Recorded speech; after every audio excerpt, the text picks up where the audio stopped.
Alguien apostó 430 millones a que el precio del petróleo iba a caer exactamente 15 minutos antes de que Donald Trump anunciara la extensión indefinida del ceasefire el día de ayer.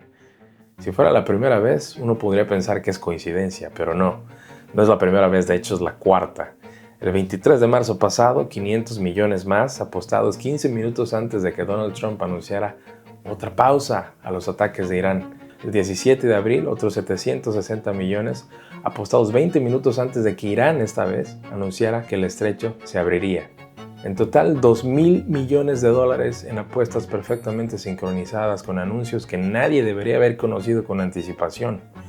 La Comisión de Comercio de Futuros de Estados Unidos, el regulador de mercado, abrió ya una investigación formal el 15 de abril. Esto no es coincidencia, esto es un patrón.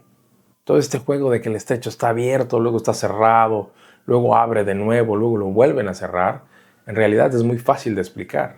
Ese vaivén constante no es desorganización, ni tampoco es que a Donald Trump le parezca divertido hacer el ridículo a nivel mundial. Es un mecanismo perfecto para que personas con información privilegiada muevan los mercados en ambas direcciones y ganen dinero con cada movimiento. La semana pasada nos dijeron que estaba abierto. El precio del petróleo cayó fuerte y los mercados subieron a máximos históricos. Este fin de semana resultó que no era cierto. Los mapas mostraban otra vez barcos dando la vuelta sin poder pasar. Y allá arriba, mientras los peces gordos de Wall Street hacen fortunas en minutos desde sus pantallas de trading, abajo en el mundo de los mortales hay una realidad física que nadie está mostrando. Porque hay algo fundamental que casi nadie explica sobre el precio del petróleo y hoy lo vamos a ver en este video. Cuando buscas hoy el precio del petróleo en Google, ves aproximadamente $90 por barril. Ese número existe, es verdad, pero eso es lo que se llama precio de papel. Es una promesa de entrega futura que se negocia en una pantalla entre traders. El precio físico de un barril real, de un barco real llegando a una refinería real esta semana, está entre $130 y $160 dependiendo del día.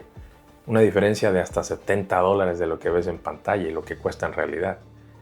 JP Morgan tiene datos de esto desde el 2008. Durante casi 20 años esos números se movieron juntos, separados quizá máximo por $5 o $10 en casos de crisis muy severas. La última vez que se separaron de forma parecida fue durante la pandemia, pero eso fue al revés. En aquel entonces nadie compraba petróleo porque nadie iba a viajar. Eso fue un colapso de la demanda. Lo que tenemos hoy es lo opuesto. Es una emergencia de suministro. Y alguien está usando el mercado de papel para mantener el precio psicológicamente bajo y que los mercados no entren en pánico. Y mientras ese precio artificial se mantiene en pantalla, en el mundo real el golpe ya llegó. Lo que pasa es que todavía no ha llegado a tu bolsillo, o al menos no en la forma tan catastrófica que todo el mundo piensa. Empecemos con los números reales. El número consume aproximadamente 100 millones de barriles de petróleo cada día. Por el estrecho de Hormuz pasa el 20% de eso, es decir, 20 millones de barriles diarios. Pero el estrecho no está completamente muerto. Algunos barcos toman rutas alternativas, Arabia Saudita exporta algo por los oleoductos y cargamentos que salieron antes del cierre siguen llegando a sus destinos. El déficit neto real ahora mismo es entre 8 y 13 millones de barriles por día. Para que te des una idea de cuánto es, Estados Unidos consume 20 millones de barriles por día. Es decir, estamos hablando de que desapareció el mercado el equivalente a la mitad del consumo diario de la economía más grande del mundo, todos los días, durante ya casi 8 semanas. ¿Tienen reservas los países para cubrir eso? Sí, pero no son suficientes. Si tomas toda la capacidad alternativa disponible, la producción extra de Estados Unidos, de Venezuela, de Canadá, las rutas del Pacífico, llegarías a 2.8 millones de barriles adicionales por día, contra el déficit de 8 y 13 millones de barriles. Es decir, de todas formas, las reservas se están agotando a niveles críticos. De hecho, en algunas partes del mundo el caos ya empezó. Asia fue el primero en caer, puesto que recibe el 80% de su petróleo del Golfo Pérsico. Y para principios de abril, solo el 6% de los volúmenes normales estaban llegando. Filipinas, que importa el 98% de su petróleo del Medio Oriente, declaró emergencia nacional de energía el 24 de marzo. El presidente Marcos advirtió que había un peligro inminente de quedarse sin suministro. Para ese momento ya tenían solo 45 días de reservas. El precio del diésel se había más que duplicado en semanas. 425 gasolineras cerraron. Las aerolíneas suspendieron sus rutas. África recibió sus últimas entregas del 10 de abril. Países como Etiopía y Zimbabue están diluyendo la gasolina con otros químicos para estirar lo que les queda. Europa también recibió sus últimas entregas alrededor del 10 de abril y Estados Unidos, que produce su propio petróleo, recibió su último cargamento externo el 8 de abril en California. Es decir, ese buffer que nos protegía se está acabando. Entonces la pregunta que realmente importa es, ¿qué significa todo esto para nuestras vidas diarias? Primero, lo más obvio, la gasolina. Cuando el precio físico del petróleo y el precio de la pantalla tengan que igualarse, lo que vas a pagar en la bomba lo va a reflejar. No es una predicción, es simplemente aritmética. Segundo, la comida. El petróleo no solo es gasolina, es la materia prima del fertilizante que produce los alimentos del mundo.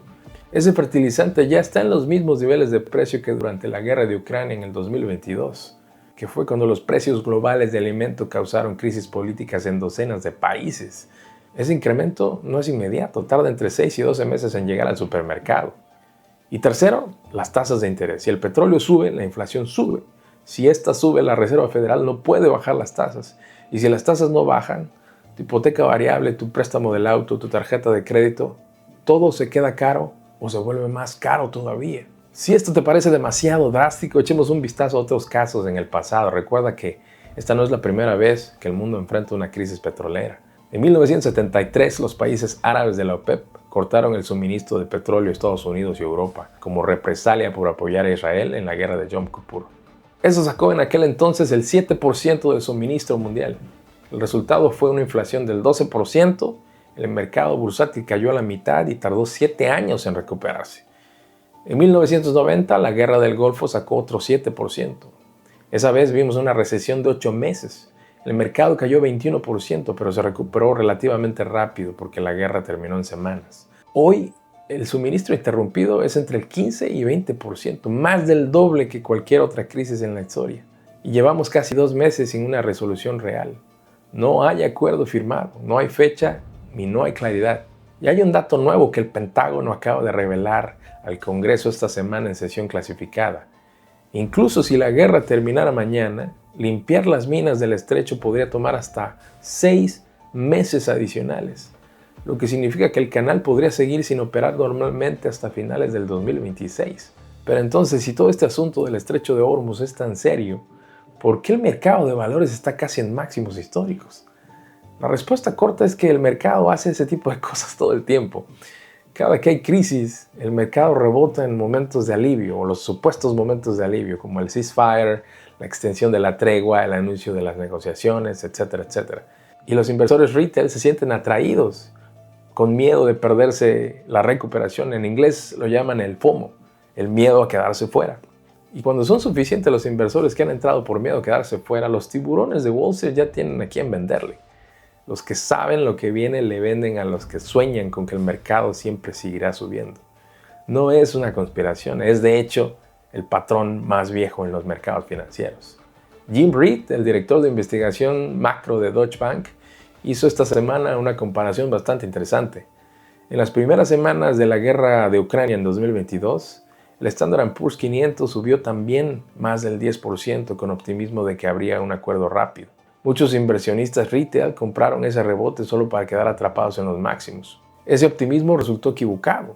El índice terminó cayendo 25% ese año, su peor resultado desde el 2008. El patrón es idéntico al de hoy. Ceasefire, rebote, optimismo, máximos. Y mientras todo esto ocurre en pantalla, el estrecho sigue medio abierto o medio cerrado, como lo quieras ver. Las minas siguen ahí, las reservas globales se siguen agotando y el precio físico del petróleo sigue siendo $40 más caro que lo que ves en las noticias.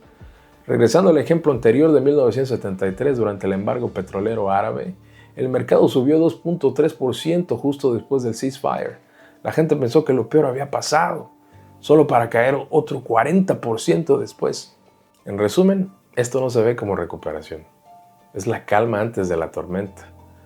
Por supuesto, no tengo una bola de cristal y no te estoy diciendo que viene una catástrofe garantizada. Quizás las negociaciones avanzan esta semana, quizás se firme un acuerdo real, quizás los mercados absorben todo esto de mejor manera de lo que sugiere la historia.